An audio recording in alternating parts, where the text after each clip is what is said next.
The Kawartha Rock and Fossil Club presented the 31st annual Peterborough Gem, Mineral and Fossil Show at Healthy Planet Arena on the weekend of February 27th. The Hub visited the event and spoke to its organizers. Right, your favorite. I'm Mark Stanley, and I'm the show chairman for this show with the Kawartha Rock and Fossil Club. This is our 31st annual show. We have 26 vendors here, plus our club is quite active as well. We have our club table, we've got a sandbox that kids can dig in for free, our displays, and basically the show is just to promote the hobbies of rock collecting and the lapidary arts, as well as just to improve a better knowledge of the world around us, just a better appreciation of the geology and so on in the area.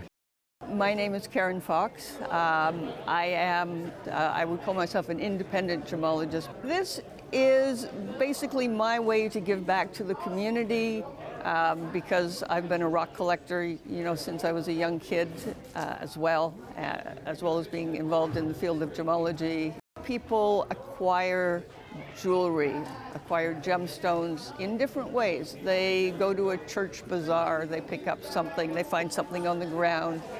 A relative dies, passes it on. They want to know what it is. Do they want to keep it?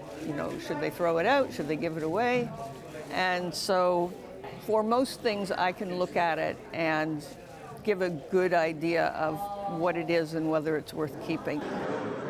So I'm Fred McPherson. I represent FM Meteorites. It's a dealership that deals in meteorites, tektites, and other rocks from space. You have rocks from the moon and Mars. Is that a common thing at a rock and gem show? No, it's not common at all. As a matter of fact, I'm the only one in Ontario, basically, that deals exclusively in rocks from space, including from the moon and Mars. So this is a piece of the moon.